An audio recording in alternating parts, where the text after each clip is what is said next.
I have a couple of weeks ago we were talking about that with like certain actors and Jared. For example, like Shoshana Stern, who plays Eileen, is significantly shorter than Jared.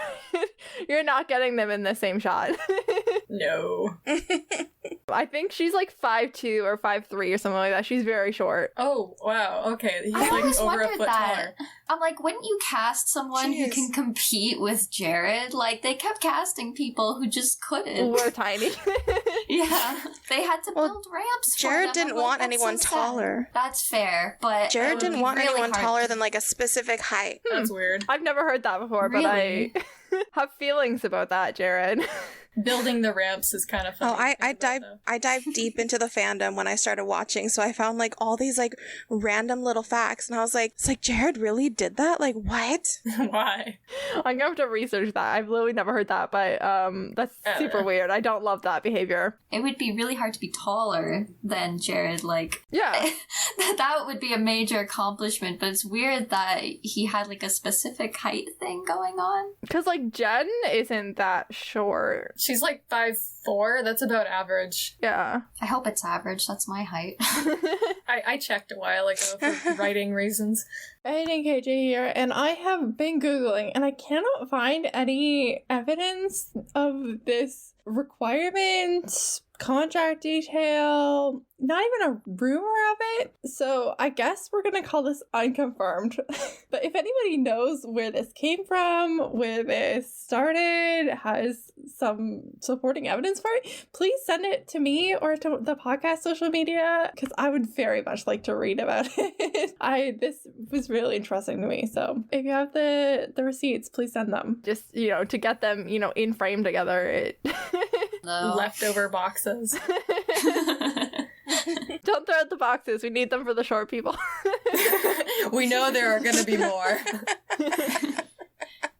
They can only buy premium boxes so that there's no, like, falling risk. It's just so they last longer, because they're going to be in use a lot. They're like, no, don't throw out that box. That specific box is... we keep that one. That's the best box. Another scene I wanted to talk about is a scene that has most of the cast members in it, which is some of the dancing with the Impala. How many people can you safely put in an Impala? Whatever, like, this is -10. There's too many people in this car. It gives me some anxiety. It's like a clown car, ironically. To be fair, I do have some trauma. I used to know this girl when I was in like elementary or like middle school, and her dad was a cop, and so like we would go and we would sit out in the police car, like in the back of it, like 5 or 6 people, like too many people to be in the back seat of any vehicle, but we'd just go sit in the driveway. And I remember her sister locked us in there once, and you can't just unlock it from the back seat of a police car. It's not how police cars work. So I am slightly neurotic about that. But there was too many people in the Impala. Oh no. I'm just used to having the child lock turned on me. I have a big family, so they didn't trust us. You have a big family and you were on the younger end of the siblings. Yeah. Also, I threw a book out of the window on the highway once, so... Meredith, how dare you treat a book like that? My sister couldn't have it. Well, that's probably good reason for your parents to be a little nervous. I don't see why. I'm sure that they were just concerned that your sister was going to be the next thing that went out the window. So I couldn't lift her. It was my older sister.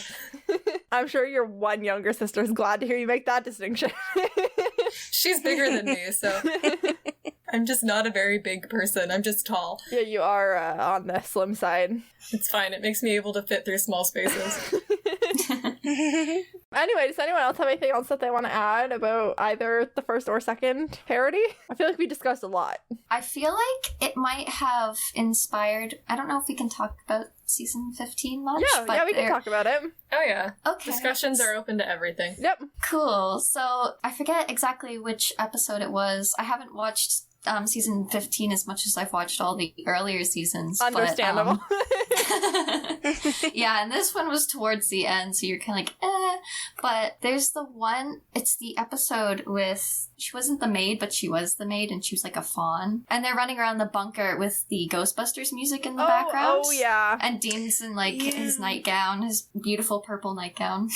Yeah, I can see Yes. some of that being taken. That's a Last Holiday. Yes. One of my favorites from the season as far as season 15 goes. Yeah, and it was like a completely like just chill. We're gonna have like a little Ghostbusters reference in here as they're getting ready to go on a case with Ghostbusters music. The same music that they used for the jumping in the car. It very much is like a montage of them just being handed snacks on the way out the door, like in a very Ghostbusters montage kind of way. Yes. Yeah, I can totally see that being a reference. You know, there was one episode where they actually played "Shake It Off." I can't remember if it was before or after the parody, but either way, it was funny. Season before the parody.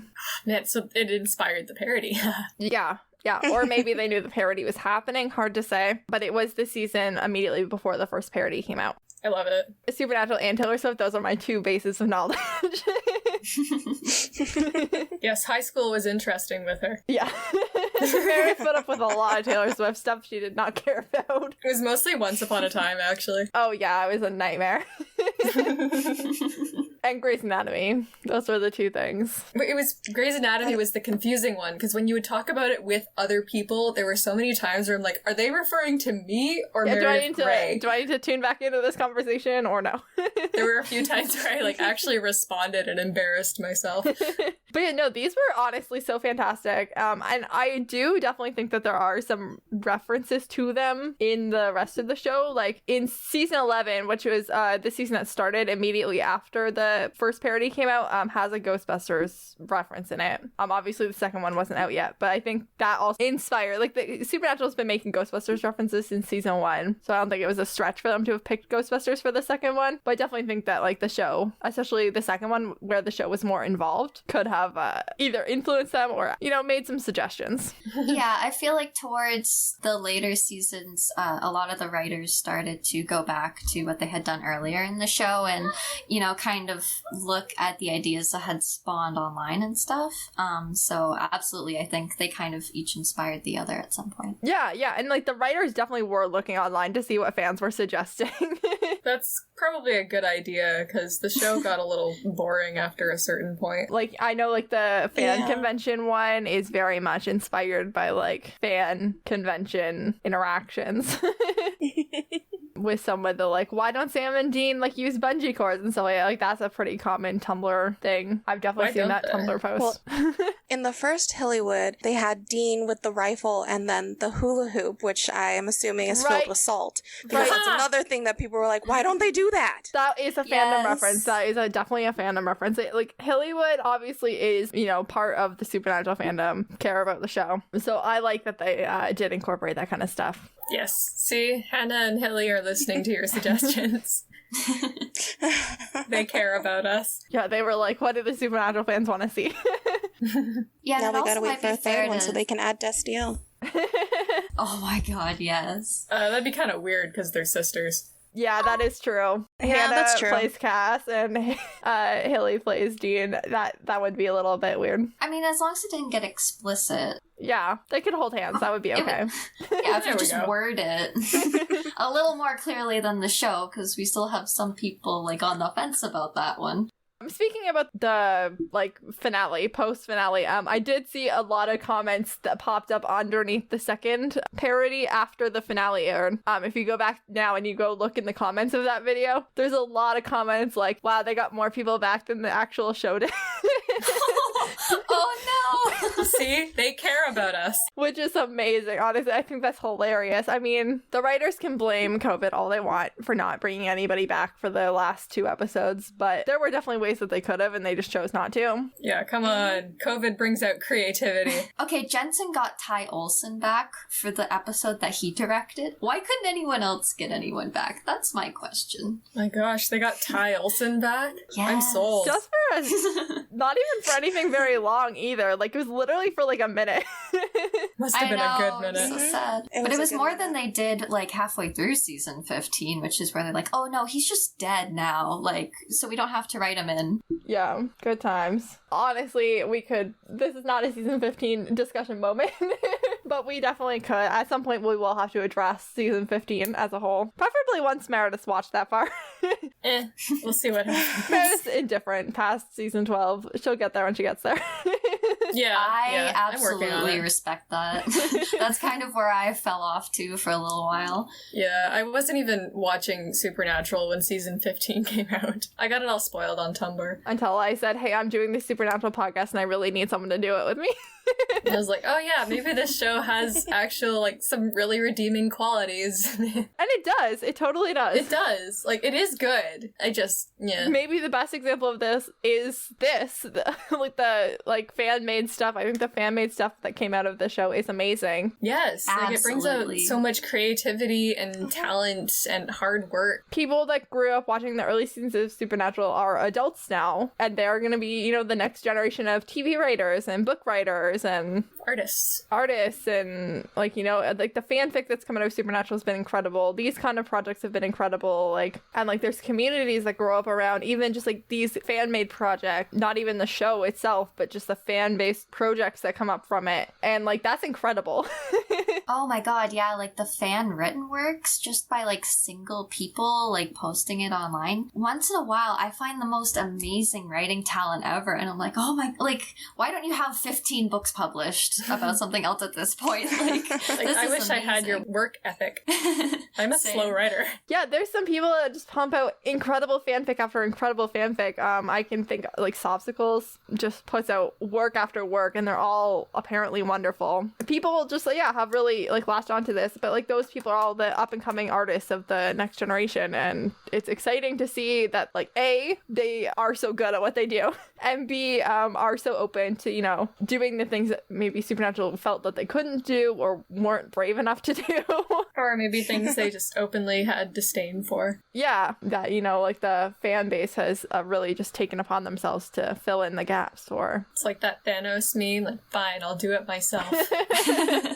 Literally. I mean, and stuff like this is incredible. So, I don't know, does anyone else have anything else that they want to say about either of these two things? I feel like I asked you all that 10 minutes ago and then just kept talking. Honestly, considering the fact that our brains are kind of mush, I think we've done very well. Yeah. Oh, I'm just personally really excited to get to point out to everyone that I know that, oh, this is from Supernatural, this is from Supernatural, or with the Hillywood stuff, if they just come across it, I'll be like, oh yeah, this is just all inspired by Supernatural at this point. This is why you have to watch it. It's mandatory at this point. I know the first Supernatural parody comes right at the end of season 10, and when my friend Faith, who's been on the podcast before, and designed the logo. Yeah, and designed our logo, our fantastic logo. She's amazing. She's on season 12 now, but when she finished season 10, she was understandably upset about what happened to Charlie in the second or third last episode of the season. And so we just turned it off, and I was like, hey, I've been saving this thing for you to watch, and now that you're done season 10, it's not spoilery anymore. Let's watch the first Supernatural parody together instead of another episode. Let's let this season marinate. We'll start the next season tomorrow. But let's just take 5 or 6 minutes and we'll watch the first parody, and it's such a joy. Yes. Sometimes you need nice things in life. And exactly. I know if I'm feeling, down, these will cheer me up. Definitely. And honestly, every single parody they have, even if you're not in the fandom it's for, they're still fun to watch. Yeah, I think definitely if you like anything else, you should definitely go and check and see if Hillywood has done a parody of it, because they have some really incredible ones. I've never watched The Vampire Diaries, and I don't really plan on it, but I've watched their parody for it. Their Umbrella Academy one's really good. The Twilight ones are really good. The Umbrella Academy one has so many Vine references, and it's amazing. Which is a whole different set of references. So there's stuff for everybody on their channel. I think that might be the departing message, is go watch their stuff. Go watch these two videos, but go watch all their other videos as well, because there's lots of stuff there. Oh yeah, my family still makes references to the Twilight parodies. I love that. Thank you, everybody, all of our guests, for your thoughts and feelings and passions. If you want to give social media or other plugs, feel free to do that. Let's start with Meredith. I am on Tumblr and Instagram, and I keep forgetting that I'm also on TikTok now, I guess, at Shades of Deianira, and if you go there, you'll see lots of cool drawings for the fantasy novel I'm writing. And Frances. I am on TikTok and Instagram as letitbelove_90 1993, and also on Twitter as Destiel1993. And I try to do Supernatural content, but I've got a lot of other stuff in there as well. Amazing. And Vail, do you have anything that you want to plug? I mean, if you'll take Tumblr, it's Yeah, McCarthy Tumblr's good. Misha. I will make sure to put it in the description of this Awesome. episode. I'll have to find you because I'm on Tumblr. I'm more of a reader than a poster. There's Fair so enough. much good content out there. That's okay. And next week, we're going to be back to our recaps with Season 2, Episode 3, Bloodlust. And I didn't write down who our guests were going to be at all. We'll let you check that real quick. Obviously, Meredith